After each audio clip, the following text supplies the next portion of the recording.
Once again, welcome to the NCAA March Madness post-game press conference featuring Syracuse University. We're joined right now by junior guard Buddy Boeheim. Once again, if you have a question for Buddy, we ask that you use the raise hand function to indicate you have a question. When you're called on, please state your name and your affiliation. Again, Buddy cannot see you, so if you can give your name and affiliation before you ask your question. We're going to start with Kevin McCaskill. Kevin, go ahead. Hey, buddy, congratulations on the win. Thank you. This is Kevin McCaskill from FP Sports out of Springfield, Mass. Was the difficulty advancing the ball late in the game a result of West Virginia's press or your team not executing a press break play to get open? A little bit of both. I mean, West Virginia is a great defensive team. They're known for their press, and I think we had Marek come bringing it up, and then he got trapped, and then he kind of just threw it away. So I think when that happens and you turn it over once, you kind of start thinking about it a little too much, and we seemed to do that a little, and it was tough for us getting it in. They did a good job denying and trapping hard, but I mean, Kadari made the play of the game by getting the ball and dribbling up court, and he gave it to me. We were able to draw a foul and made 2 free throws. So I thought that kind of was a dagger, definitely, and was probably sealed the game. So that was an incredible play by Kadari. All right, next we're going to go with Mike Waters. Mike, go ahead. Yeah, Mike Waters with Syracuse.com. Buddy, you weren't on the team, but you were around in 2018 when that team was an 11 seed and made it to the Sweet 16. Can you compare what this team is doing right now with that team and, compare those two squads? Defense. I mean, when I think of that team, it was defense. I mean, they held Michigan State to 50s, high 50s, 60s maybe, but it was defense first, Tyus making big plays at the end of the game, and they just played together. They were really solid on defense, and you could count on each other to make a play, and they moved it well. They were really good. They were a tough team, and they closed out tough games. They won a lot of games by 1 or 2, even from the first game against Arizona State. That was down to the wire. So that was a team that just closed out games, and we're very similar. We're never going to give up. We're always going to keep playing. They took the lead. In the second half, McNeil got hot, but we just kept playing and kept answering them. So it's just, continuing to play, and our defense was big time in the first half today and kept us that lead because we weren't making shots, and I was definitely struggling shooting the ball. We'll go with Donna Datoda next. Donna, go ahead. Yeah, hi, buddy. You mentioned that you were struggling a little bit in the first half, but they left you open for a couple of shots, and you got a couple in transition in that second half. And how did that sort of fuel your confidence and enable you to get kind of on a roll in the second half? It was huge for me. Just credit to my teammates. They knew that I needed to get some clean looks early in the second half to get going, and they did a great job. My first 2 shots were wide open, and that's all credit to Marek giving me handoff and then finding me in the corner. And they knew that, eventually I'm going to start making shots. And first half, I got a lot of clean looks that I was frustrated about, but GMAC just came up to me at halftime and said, keep going. I don't care if you miss 200, just keep shooting. And I just said, all right, if I get clean looks, I'm going to have to take them, and I'm going to start making them. All right, our next question comes from Nico Tamurian. Nico, go ahead. Thank you, and thank you, Buddy. Listen, it's just one of those things. It always seems to be that everybody outside the program saying Syracuse shouldn't be there, and then you go on a run like this, and this is the first one with you being on the team. How special is this to you to not just have this happen, but to prove so many people wrong? I can't even describe it. Something I dreamed about my whole life, and to win 2 games, we doubted in both, the underdog, and this means everything. I mean, if you were to ask me a month or 2 months ago where I think we would be, I don't think I would say Sweet 16, that's for sure. And this team just never gave up. We just kept playing. And it's just amazing to be part of this team, and how fun these moments are. And the fans were so fun and amazing having them there. They got us going, and just a lot of fun celebrating with them. So it's just amazing. And we've been doubted before, but we just continue to keep going and proving people wrong. Okay, our next question comes from Mark Larson. Mark, go ahead. Hey, buddy. Can you talk about what's going on with your mindset right now? That Syracuse swagger seems to be back, and you have it as much as anybody out there, hitting big shots and barking at the guys saying they can't guard you. Tell me about that. How fun is this for you right now? It's so fun. I mean, I got a chip on my shoulder, like I said, every day. And coming into this game, no matter what happens, I'm just going to keep playing. And we've already proved so many people wrong, so why not keep going? And, I struggled early on, but once I got going, I made sure that, I was going to let my team know that, I'm here now and I'm going to keep going and just let me, create, make plays. And credit to my teammates for getting me going. They always believe in me, and there's no better feeling than having teammates and coaches that believe in you. So I'm just having fun now, and why not keep going? Okay, our next question comes from James Shuba. James, go ahead. Yeah, James Zuba, News Magician. Buddy, I'm going to kind of beat a dead horse here, but this is now Jim's 20th Sweet 16 appearance. I know you touched on it last game, but what does this mean to you to get him another one? It means everything. If I'm gonna be honest, after the couple games, Georgia Tech game or something, saw a lot of stuff on Twitter talking about him and just crazy stuff. How he's been not doing well the last 10 years. Do you know how many people would dream about going to 2 Sweet 16s, 2 Final Fours, and an Elite 8? In 10 years, I think that's pretty good, and it just shows he's never had a losing season, back in the Sweet 16, and he continues to do it. He's one of the best coaches in all sports. There's no doubt about it, and there's no one better, and I think he continues to prove that, and it's no better feeling than helping him bring him to another Sweet 16, and just shows how great he is and the continued greatness he continues to have. Okay, our next question comes from Joshua St. Croix. Joshua, go ahead. Hi, buddy. Josh St. Croix from the Watertown Daily Times. You mentioned Coach McNamara, and if I'm not mistaken, you passed him for the most three-pointers in the first 2 tournament games for a Syracuse player. Knowing the connection you guys have and how much he means to you, just what does that mean to you to be able to pass him on that list tonight? There's no one better than GMAC. He'll always be the best shooter to come to Syracuse, and just being able to work with him every day is a dream come true for me. Before I even touch the court and get to play in a game, just being around him every day, taking knowledge from him. And like I said, at halftime, he came up to me and said, "Keep shooting. You're the best shooter on the planet," is usually what he tells me. And I just I say, yeah. And he knows how to motivate me. He knows I need confidence sometimes, and he's like a big brother to me, and something I'll cherish forever. As much as it's great playing for my dad, I got 3 assistant coaches that are family too. So this is a dream come true for me. And every day I'm on that court, I'm going to give it everything I got for these guys and the coaches and just everyone in this program. Okay, our next question comes from Adam Rittenberg. Adam, go ahead.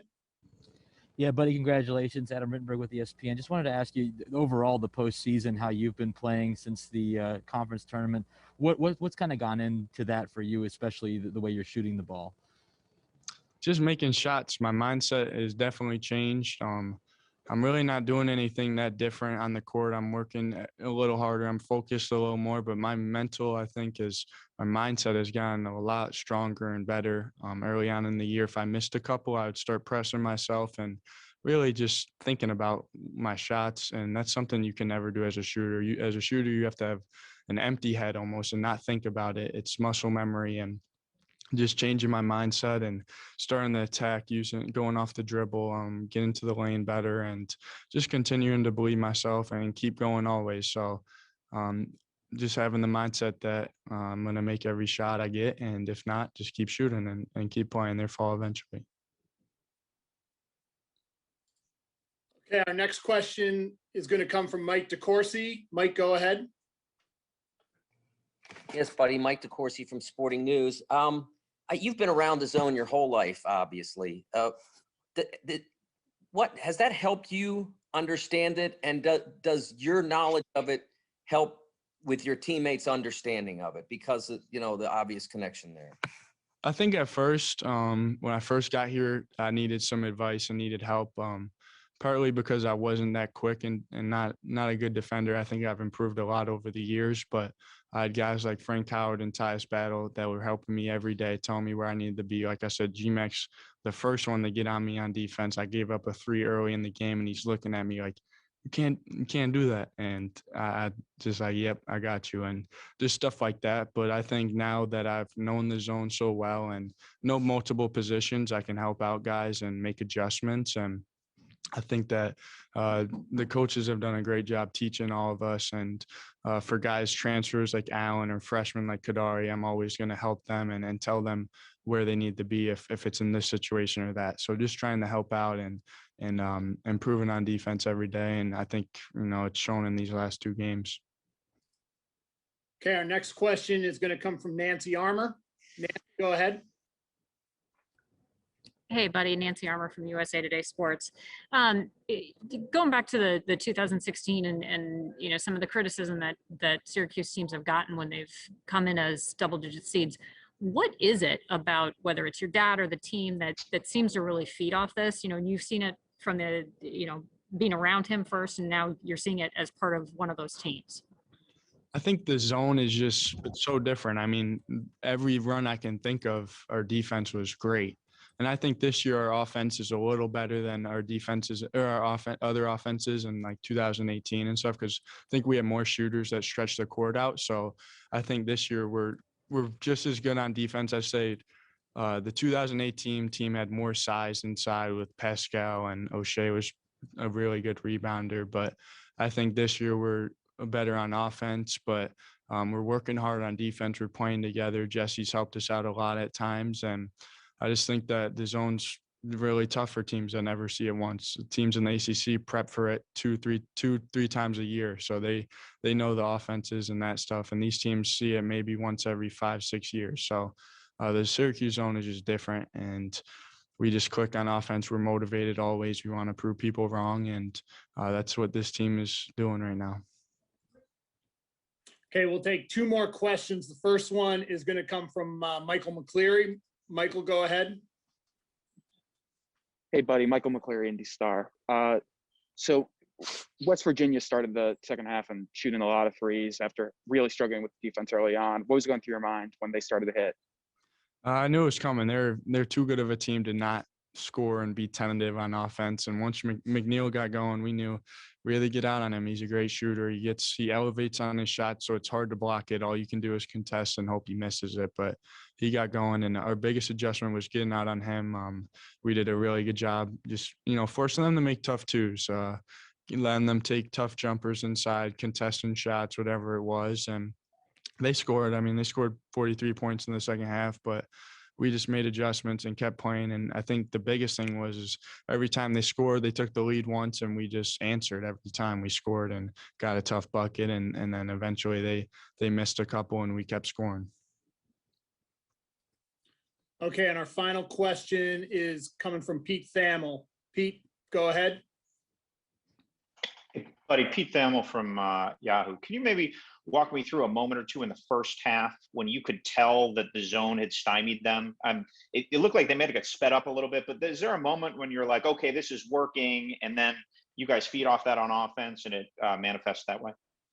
Yeah, I think they had a couple of turnovers early where they just threw it out of bounds or forced a tough layup, forced a jump shot. We had 2 or 3 blocks early that got us going, and then we just pushed in transition. We knew they were going to double ball screens, had hit Marek slipping, and we had a 4-on-3. So just getting stops, and I think early on they definitely were frustrated. They were moving the ball. They didn't know what plays they were running, where guys had to be, and it definitely stunned them early. They made adjustments. Obviously, they're a great team, great coach, but that really helped us keep the lead at halftime because I was struggling. Joe was really the only guy that made tough shots. So the defense was big for us in the first half. Thanks, bud. Thank you. Okay, thanks, buddy. We appreciate it. Thank you. We will have head coach Jim Boeheim in just a few seconds here.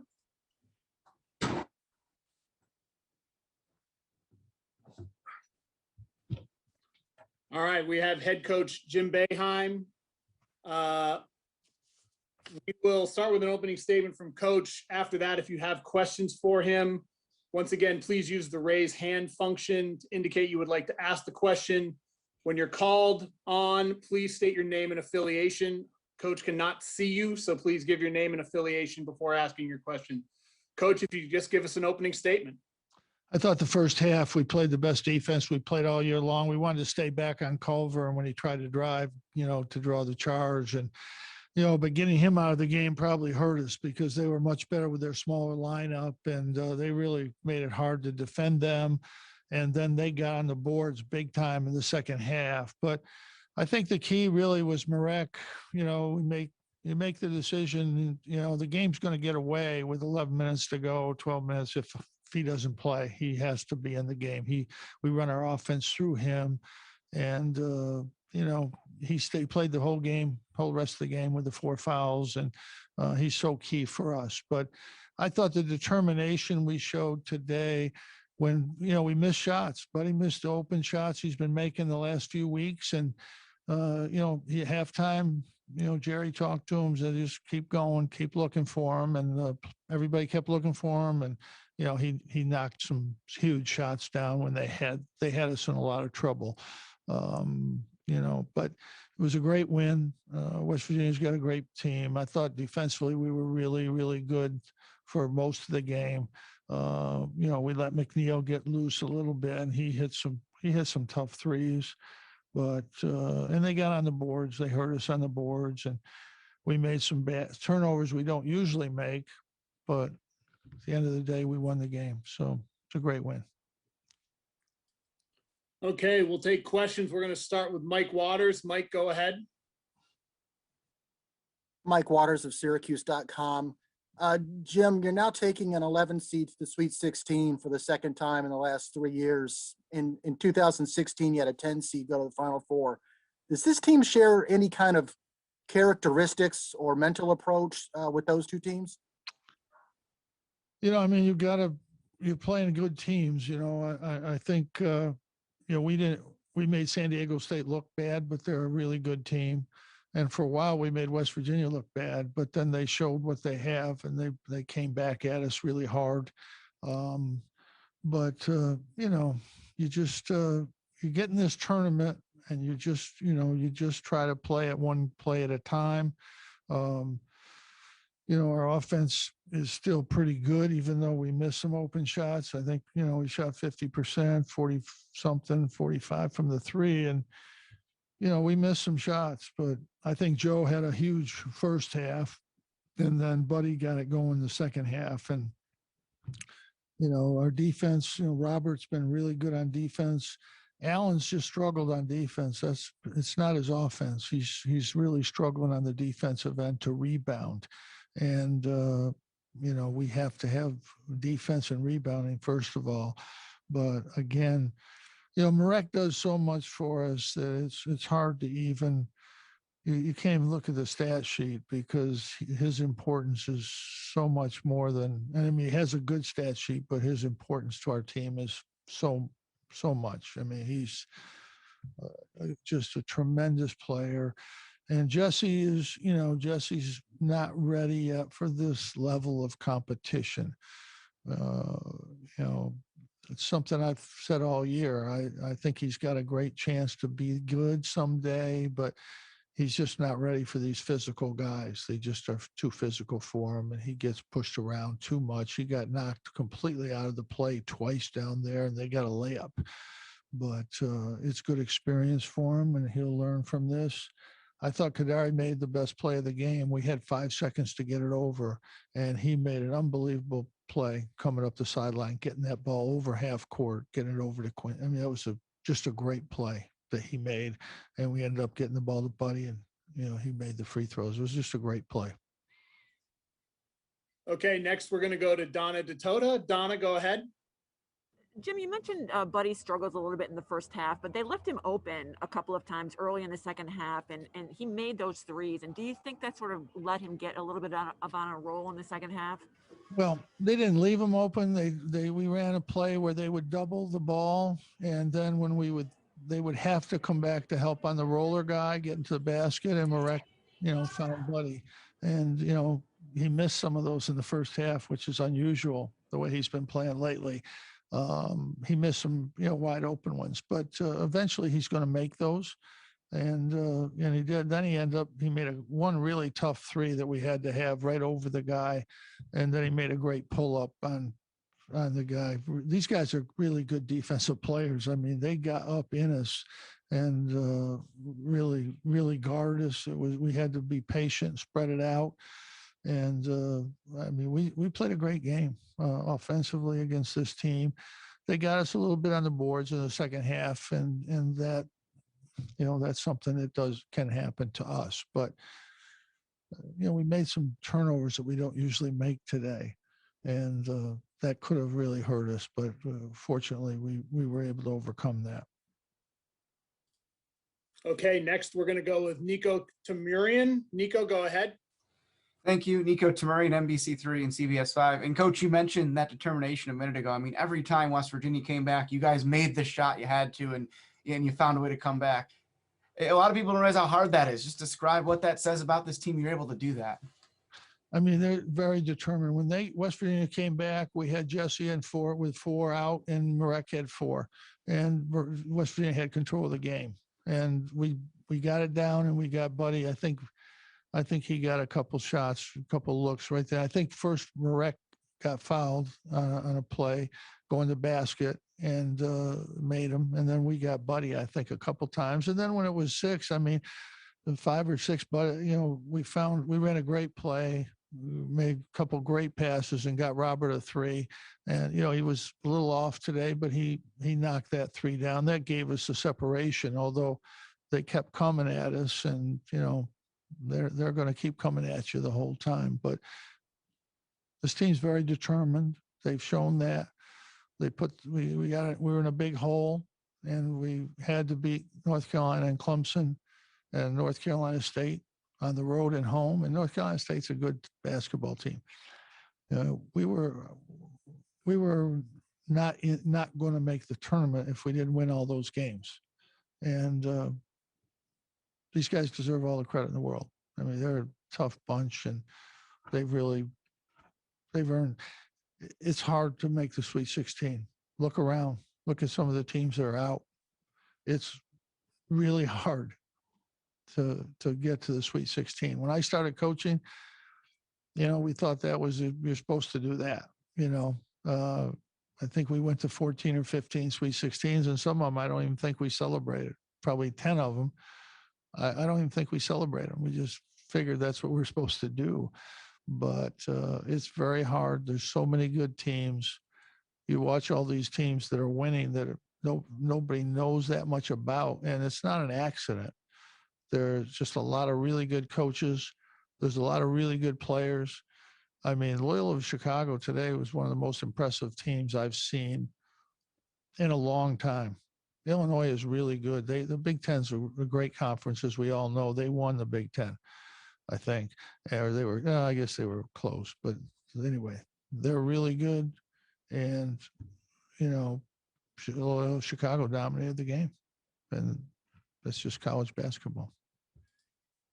Okay, our next question is going to come from Mark Larson. Mark, go ahead. Coach Mark Larson, Spectrum News, Syracuse. You talk about Sweet 16s. This is your 20th, and considering all your team has overcome, and considering your son is now kind of leading the way, is this the sweetest of the 20? Well, this is a pretty good one. There's no doubt. This is a pretty good one. We've had to overcome a lot, and I mean, it's been a battle this year. It's been a real grind. We had a lot of guys up and down. Joe was up and down a lot this year, and I mean, he was key in the first half tonight. He was really good, and they did a good job on Joe in the second half. He had trouble, and Kadari did some good things for us in there. But no, there's been some real up and downs and trying to get through. Yeah, I mean, this is a really good one. I didn't realize that I'd been to that many, but that's pretty good. We want to be good. We want to be consistent. And some years we might struggle a little bit, but if we can do something in the tournament, that's great. We'd like to be good in the regular season and the tournament, but when you're not good, as good as you'd like to be in the regular season, then let's play well in the tournament. And that's what these guys have done. Really proud of this group. I mean, this is, we've beaten two really, really good teams, and really proud of them. Okay, our next question, I hope I get this last name right, from Anthony Dabundo. Anthony, go ahead. I hope I got it right. You did. Thank you. Anthony Dabundo from the Daily Orange. You mentioned that Marek, what he does isn't quantifiable on the stat sheet. Where would you put this in terms of like his performances this season and compare them to other ones, and how important he was tonight? He's important every game. He breaks the press for us. He gets it inbounds. He's the one that makes those tough passes there. Somehow he always makes one characteristically bad pass against pressure, which he did when he threw it out of bounds, but he's so key. We spread our offense out. He knows where to go with it. He knows when to drive. He knows when somebody's going to go back door. He just sees things better than anybody else. And he's just a terrific basketball player. I mean, he really is. He's one of the most underrated players in the country. To be able to play center at 6'10", 200 nothing pounds. He's not 200 even, I don't think. And to make all the plays he makes for us on offense and defense. I mean, he drew 2 charges. He just, he's just a great, great team player. He makes winning plays that are not noticed sometimes, but they're there. They're there. But this group, Kadari we went back door. We haven't gotten him that play all year, and he dunked it over somebody and hit a big pull-up. He fell asleep a couple times on defense, but, he's getting there. Robert's really getting there. Jesse's getting experience, and I think he's learning what he has to do to play at this level. They're a physical team, and you've got to be strong to play at this level. And he needs to learn that and to really go to work and get stronger in the off season. That'll be a huge key for him moving forward. I thought Quincy was right on the verge today. He had a good, solid game. I think he can do more. I think he's on the verge of where he can really break out. He's starting to shoot better. A couple times he lost the ball around the basket. He missed one easy one. I don't know whether that was a charge down there or not. It looked like he made a good move to the basket in the first half, but I don't know. But he's on the verge of really playing well, and we need that. Okay, our next question is going to come from Stephen Bailey. Stephen, go ahead. Stephen Bailey with 24/7 Sports. Jim, you mentioned Kadari getting across half court late in the game. I wanted to ask about that play, and then just the last inbounds play from Marek to Buddy. How important were those, and what are you going to remember about them? I mean, Kadari's play was the play of the game, I think, because if he didn't get that over, I forget exactly what it was, whether it was 4-2. I think it might have been 4. I'm not sure. But he got that ball over in like 5 seconds, and he had to go to get it over, and then he made a good pass at the other end. So, I mean, he made a great play. That was a great play. Okay, our next question comes from Danny Emmerman. Danny, go ahead. Yeah, Danny Emmerman, Daily Orange here. This is your 3rd Sweet 16 since 2016, and that's more than every other program in the nation except for Gonzaga and Michigan if they win tomorrow. There's been a lot of criticism of the program during that time. I'm sure you hear it. Why do you think that might be? I don't hear it because they're from people who are inconsequential. And I'm sure you go to Syracuse, right? You know what that means? I do. They don't matter. I do go to Syracuse. All the stuff on the internet, not one sentence on the internet matters. Not one. When my boss, the athletic director or the chancellor says something to me, I listen to that. They have not. But as far as me worrying about what people out there who don't support our program and probably in any way, they probably don't come to games or have season tickets. Everybody's entitled to their opinion, but I don't I don't listen to them. My father taught me a long time ago, you know, you got to do what you think is right, and that's it. And you don't listen. And if you're coaching at Syracuse for 45 years, everybody has an opinion about what we should do or shouldn't do, or that we should be better or not. And, you know, maybe the next coach will be better. That's great. I'll be happy to see that. But I do not worry about what anyone says in Syracuse.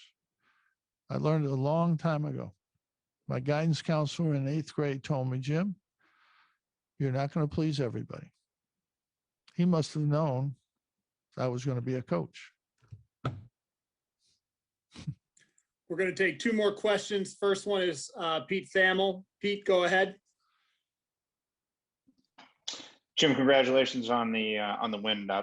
Buddy's obviously playing about as well as any player in the country right now. I think it's 28.5 points over the last 4 games. He was not, you know, a no-brainer 5-star instant player. I would say that his his success now is a testament to development and hard work. Can you just walk us through a little bit of how much better he has gotten during his time, at Syracuse? He's worked since he was in 9th grade, Pete, and he had to work that hard from 9th grade to 12th just to come to Syracuse. Nobody really recruited Buddy. He was rated 300th in the country, so which that goes to show you how good those recruiting services are. But he just worked hard, and he got to Syracuse. He worked hard, you know, his freshman year. I mean, he works out with our strength coach 3 or 4 days a week during the season, and in the off season, 3 days. He doesn't take a week off. He shoots after games. If we play 3 games in a week and we don't have practice Sunday, he lifts with the strength coach, and he shoots, and he works out. Not just shooting, but working out, dribbling. He's learned he couldn't put the ball on the floor. Now he can put the ball on the floor and get his shot. That's why he's better now, because he can do that. But he's just made himself into a player. And there's a lot of guys like that. There's a lot of really good players out there that people didn't recruit because they weren't ready yet. And you watch them get better, and you watch them work at the game. And Marek Dolezaj, he didn't have anything. He didn't have any place to go to play, but he's worked hard. He understands the game. And, you know, our whole team is made up of guys like that weren't anywhere in the top 100 in the country. But they work hard. Buddy works really hard. His mother goes down at night. He'll be in the gym after a game. He'll be in there from 8 to 10. And I just kind of watching TV or something, and she'll call me, and, you know, Buddy's and he's down there with the gun shooting for an hour and a half.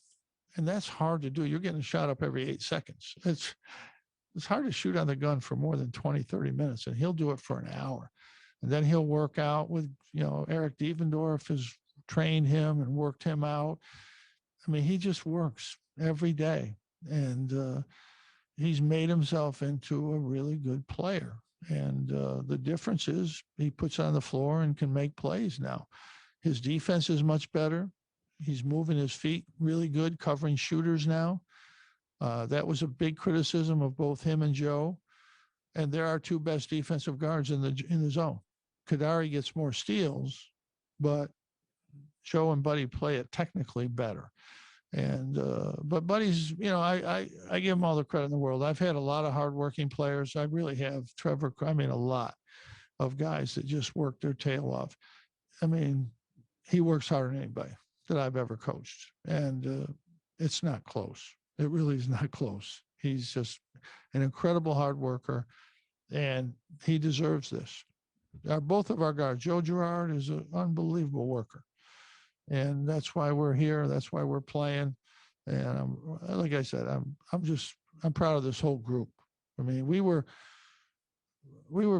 pretty bad for quite a while this year. We were getting beat 25 points. We weren't getting beat 10. We were getting beat pretty bad at Clemson, at Virginia, at Pittsburgh. We got killed. And they just kept going. They just kept coming to practice, kept trying to get better. And, you know, we're probably the only team in the country that was really playing at that bad a level. at one time this year. And then we got a little better. And at the end, we were really playing good basketball. And it's hard. Sometimes you can play good at the end of the year, but to take it into the tournament is not always easy. There's some teams that were playing really well at the end of the year that are not in this tournament anymore. So it's hard. It's hard to win this tournament. I think our defense helps us a little bit. It's different. People don't see it. And so it's a little adjustment, but our offense has been really good. We're playing two really good defensive teams, and we're shooting over 50% from the field and 50% total in the two games from the three. And we missed a lot of open threes tonight too. So it's been a great group to coach. Great group. We have one more question. It comes from Adam Rittenberg. Adam, go ahead. Yeah, Jim, one more about Buddy. Just overall, what have you seen from him in the postseason, especially today, kind of fighting through that first half slump and then playing so well in the second half? I mean, he's just been playing great. He's been putting the ball on the floor and getting his own shot. Teammates have been looking for him, good screening. The ball's finding him when he's open. I mean, he had some really good looks today. I'm surprised that he didn't make, I mean, he was 6 for 13. I'm surprised he wasn't 10 for 13, really, the way he's been shooting it. And I know he was disappointed himself at halftime, but he showed that, what he's made of. I think he was 1 for 6 in the first half and probably 7 for 11, second half, something like that. That's pretty good. That's pretty good shooting. But yeah, he's a tough kid. He growing up, he was a little underconfident. I had to boost him up a lot. I have 2 sons. Jimmy plays, like to describe Jimmy, he plays golf. He hits 10 out of bounds in a row, and he thinks the 11th one's going to go in the hole on a par 4. Buddy can play 10 good holes and 1 bad one. He thinks the next one's going to be bad. So they just have a different level of confidence. But Buddy's gotten better. He believes in himself now 100%. And it's taken a while to get to that point. When he was in 8th, 9th grade on his AAU team, he didn't start. And the guys ahead of him weren't very good.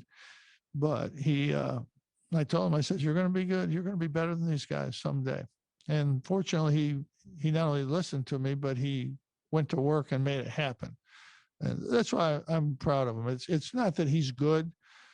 Jimmy's good too, but they both work. They just work hard at the game. Jimmy's been home all year because Cornell couldn't play this year. They just couldn't do it. Unbelievable. But he's been home all year, worked out every day. Every day. He's worked out 5 or 6 days a week. And I admire both my sons. But I really admire both my daughters because they're hard workers. And Sissy tells everybody she's got 3 state championships and they don't have any. So she's not even giving a little bit to her brothers. Coach,